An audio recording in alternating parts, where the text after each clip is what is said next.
Hey there. Okay, I'm doing something different, which I've never done before when it comes to my lazy reviews. I'm doing a quick, like 5, 6 minute video, then I'm going to go see Black Panther 2 and let you guys know how I feel about it.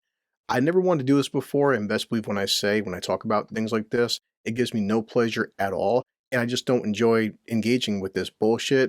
However, this is the internet, this is the world we live in today, and this is social media. So this came out a few days back. It was an article. I'll find it from Bounding into Comics, and some asshole made a TikTok video. And with the whole stuff with Elon Musk going around and hate speech and Twitter and blah, blah, I do feel like people have the right to an opinion, even if your opinion is wrong. And even if you're a racist asshole, I still think some people should be able to make TikTok videos, even when they're fucking morons. Moron. And she basically said that, well, when it comes to Black Panther 2, that if you're Caucasian, let's just call it what it is, or white, white people. Fucking white people. You are not allowed to see Black Panther 2, Wakanda Forever, on opening weekend. And in fact, if you do go see this, that means you're racist. And it is our film. And also, if you have somebody that's a friend of yours, or just even a random black person on the street, it is your job to buy them a ticket and then sit outside the freaking theater and guard them while they enjoy this experience. And real quick, one message. I'm not sure who this lady is. Apparently this TikTok video was taken down. I don't care. But if I would ever meet her or somebody like her, my response to such fucking stupidity is pretty simple. Go fuck yourself. Do not sit there and tell people that I can't take my 15-year-old son or my 12-year-old nephew to see a movie based on the color of their goddamn skin. How would it come out if anybody said, hey, listen, there's a new, Viking movie, like say The Northman, or there's like a new Thor 5 film that just had a pure Caucasian cast, and it would be the obligation of all the races from black or Asian or Latino or whatever the case may be that you can't see this movie. It would make you come off as a racist piece of shit, and you fucking would be. And this is this problem with this American society and this woke bullshit and people like this, and I don't want to rant too much because I actually want to go and check out the movie.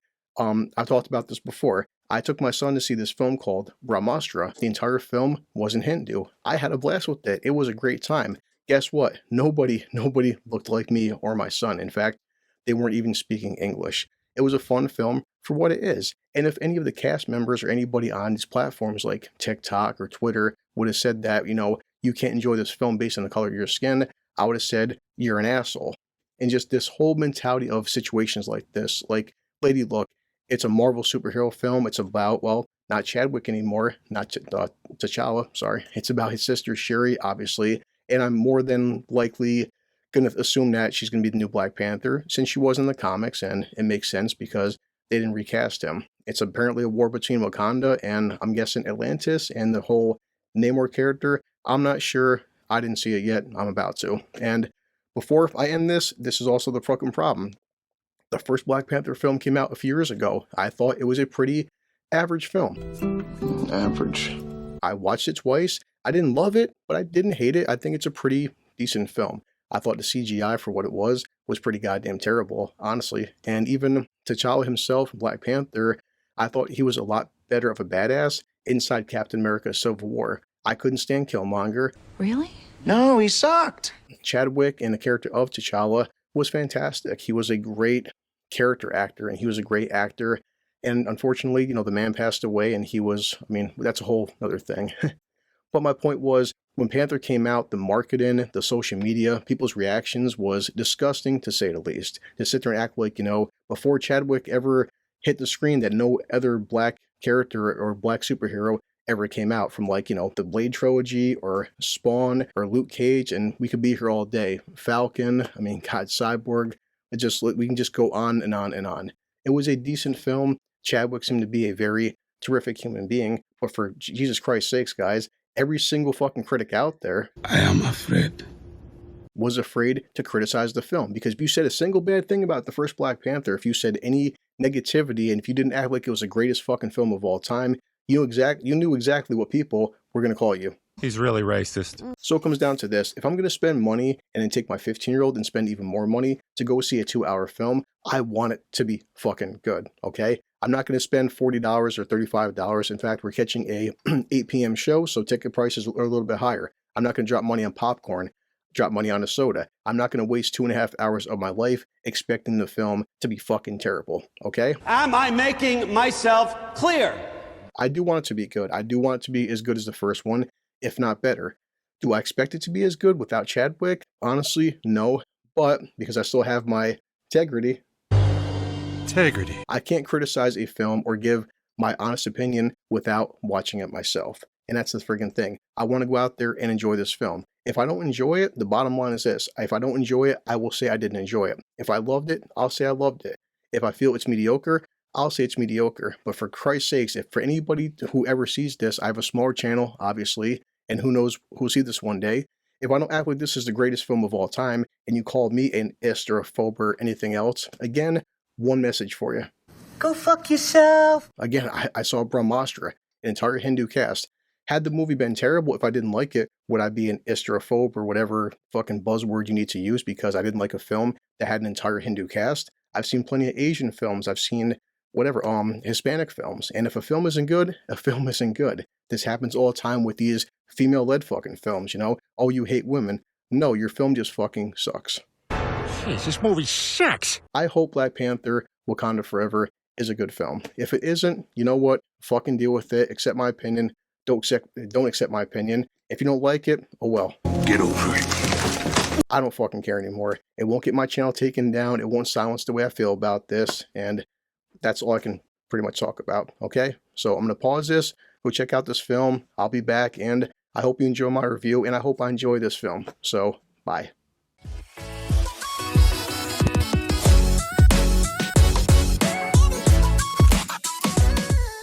Okay, I just got back from the film, and Jesus Christ, between previews and the film being 2.5 hours, then getting some quick food and tell my kid, brush teeth and go to bed, I'm recording this at midnight. So before I go to bed, though, I'm going to talk about Black Panther 2, Wakanda Forever, with some Coke Zero and some good old vodka. But yeah, how did I feel? What's going on? I'll break this down in 3 sections. I'll say the good, the bad, and the Nimbus. Mr. Nimbus! You may be asking why use Nimbus for? Because Rick and Morty has me spoiled, and I just thought Nimbus was a better description for Namor because this wasn't Namor and I wasn't a fan. So let's start off with some, premium 21 vodka. So let's get into this. And yeah, was part 2 as good as part 1? Did I like it as much as the first one? Did it subvert my expectations? Was it a worthy sequel? And I gotta say, and get ready for it, but I think part 2 was a lesser film and overall not a good movie. Yo, that's racist, man. That's racist. Okay, let me elaborate. Off the bat, let's talk about the good, which I'm sorry to say, there wasn't a lot of good for this. The good was the opening sequence, and it's hard because it's, just talking about the loss of Chadwick and then, of course, the loss of T'Challa. But what's happening, and real quick, there's spoilers because I'm not going to make a spoiler-free review and a spoiler review. I just don't care enough and have enough energy to keep talking about this. So yeah, spoilers, I'm going to break them down. If you want to watch it, keep watching. If you don't, okay. But I have to talk about spoilers to get into, the plot of the film and what's going on. So, And here we go. Obviously, Chadwick has passed away. And so what they do is the character of T'Challa, he's dying. If you watch the first film, the character of Killmonger, all these blue herbs that they were using to enhance themselves, he burns all damn things. So T'Challa is dying from some magical, mysterious disease. They can't cure him without these flowers. Shuri's trying to do something. She can't do it. She loses her brother. He dies. Okay.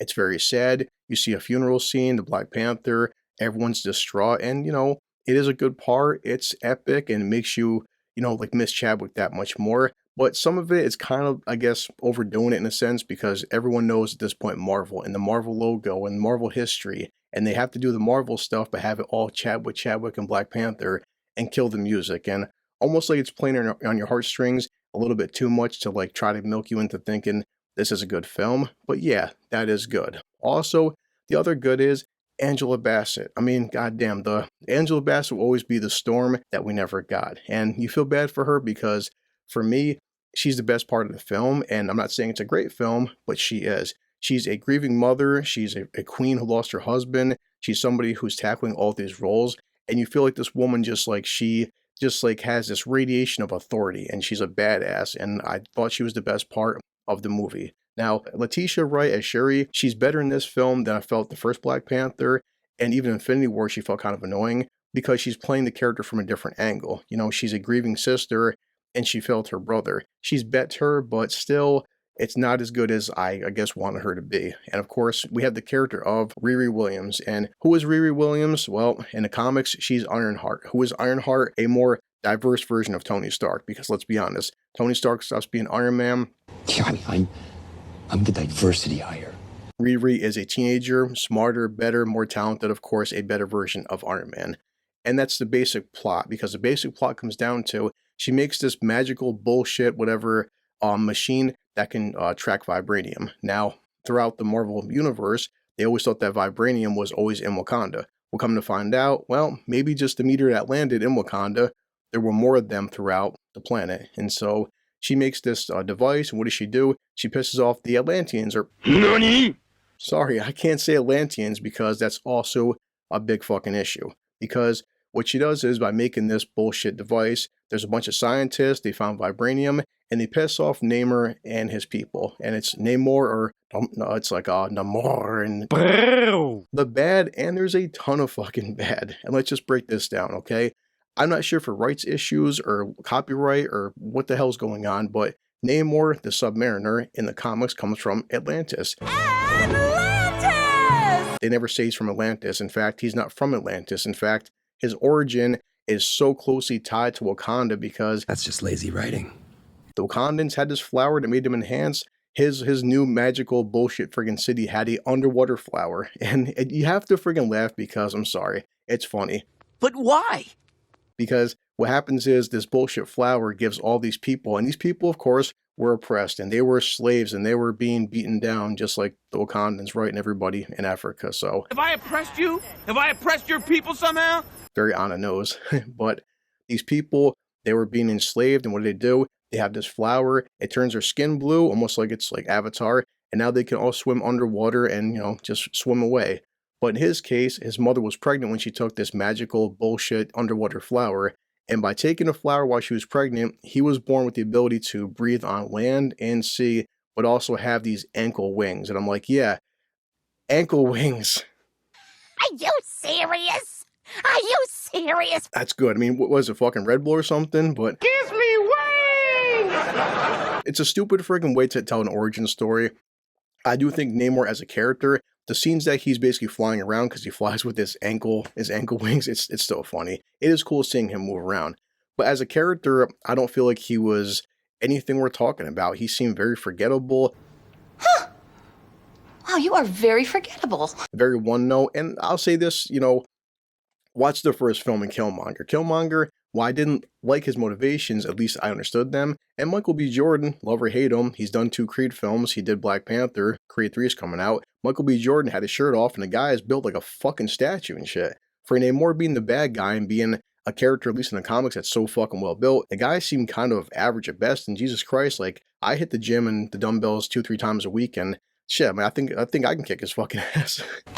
Hey, what's a dad bod? I expected, like, I guess, a more physically dominant force than what we got. So his motivations are pretty simple. He's pissed off that... Very well. If you seek war with Atlantis, you shall have it. The humans want vibranium. What does he do? He attacks Wakanda to make his presence known. He winds up killing... The queen is dead. Angela Bassett's character. And then he gives Shuri this kind of, like, weak speech of, like, yeah... Say goodbye to your precious dry land, for soon it will be wet. Wet! I just came here with just a fraction of my real power, my real force. You underestimate my power! I give you guys a week, I'm going to come back and either join us or die, because he wants the Wakandans to help him take over the surface world and wipe out the human race, and I'm not sure why. It's Global warming's already doing that, asshole, but sure, yeah, go for it. Make us slightly more wet. fucking weak as hell. Not a great plan.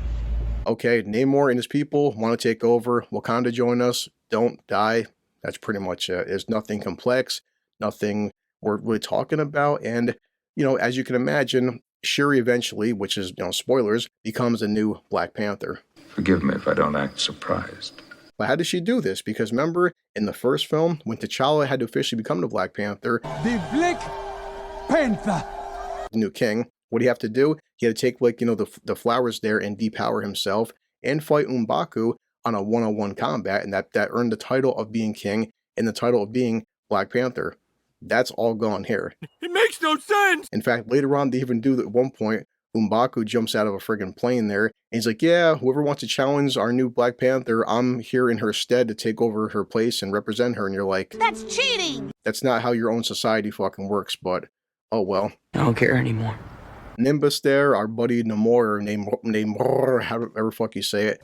He just purred. He's one note. He could have and should have been a total fucking badass. Am I a joke to you? Yes, you are a fucking joke. You fucking suck. You've always sucked. But he's not. He's like a fish? A fish. He's not a fish. He's Mr. Nimbus. He's king of the ocean, and he's a piece of shit. Chadwick is gone, and the character of T'Challa, his presence being missed is damn sure there, because it's like, it should have been Namor versus T'Challa, would have been a great film. This is like, it's pointless. No real like protagonist. It's like Shuri is kind of there, but then the mother's also kind of there, and then you have like Okoye, she's kind of there, and it's like, technically Shuri is the new Black Panther, but it doesn't really focus a lot on her. Versus the first film, it's all about T'Challa's story. Yes, the other characters are part of his life, but he's the main character. Shuri really isn't. And I gotta say this, once she eventually, because, you know, she talks to Namor.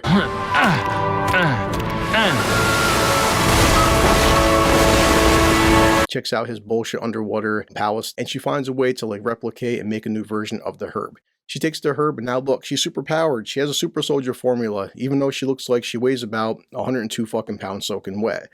She's so tiny. At least with Chadwick had a pretty fucking good physique. As a character, he was training his entire life to be the friggin' king, to be the Black Panther. She has no training whatsoever. It's like, even like Okoye, it's like, you know, if you would have gave her the fucking flower and she would have been the Panther, I could back that up, because Okoye still in part 2 is a fucking badass. She's a combat specialist. That would have made sense. As soon as Shuri takes the magical bullshit flower and she puts the friggin' suit on, all of a sudden she's just like, you know, as good as friggin' T'Challa and Black Panther, and she's a combat specialist, and it's all really bad, CGI, and she's doing all these different fight scenes. And of course, she has to go fight Namor one-on-one. And he, to his credit, she can't beat him, because of course she can't. This piece of shit to jail. I told you, he's an ice cold dick killer. And they have to find a way to take him down, because so far, he's been kicking their asses the entire film. Betrayal! My weapons, Morty! I used them all! Grandpa! Wait, Grandpa, what do I do? I have the shell. Should I blow it? And how does she want to beat him? She wants to beat him by... Wait for it. Drying him out.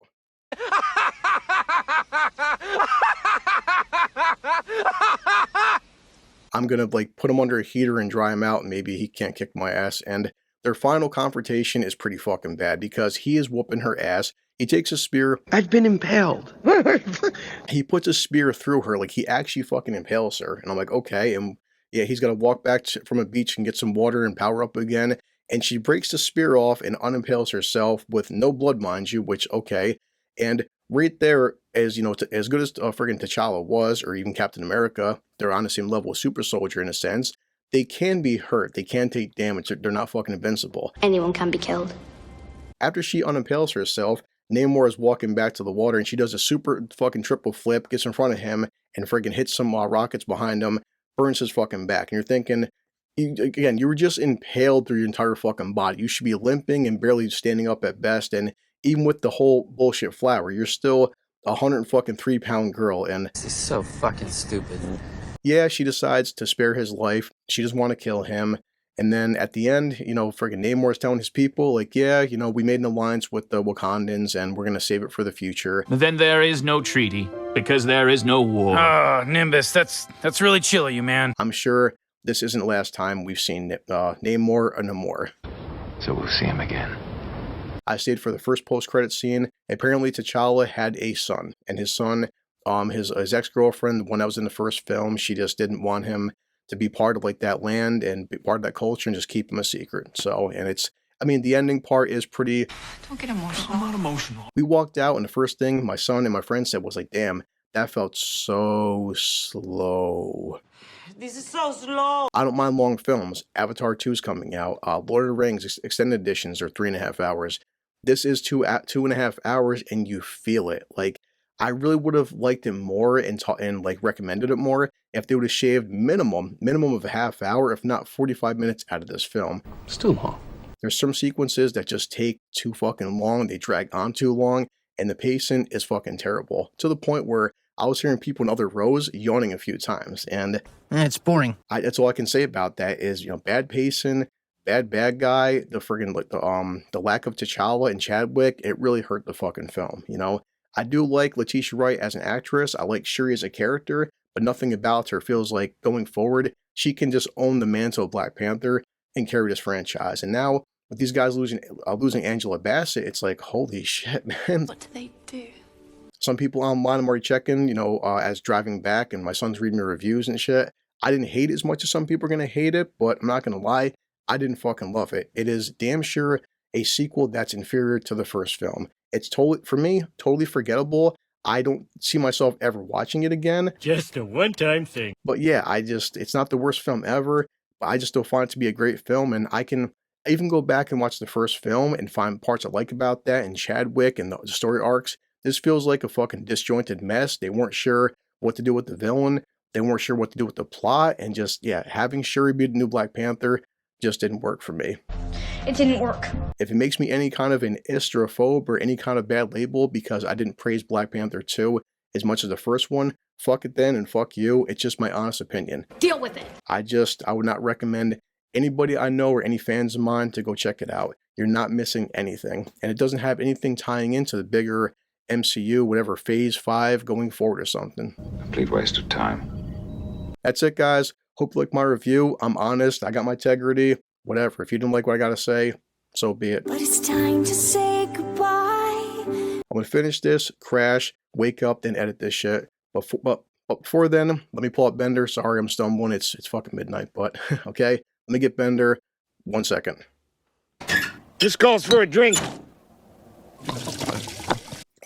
But yeah, vodka and Coke before bed. So I'm going to go to bed and then head back to work.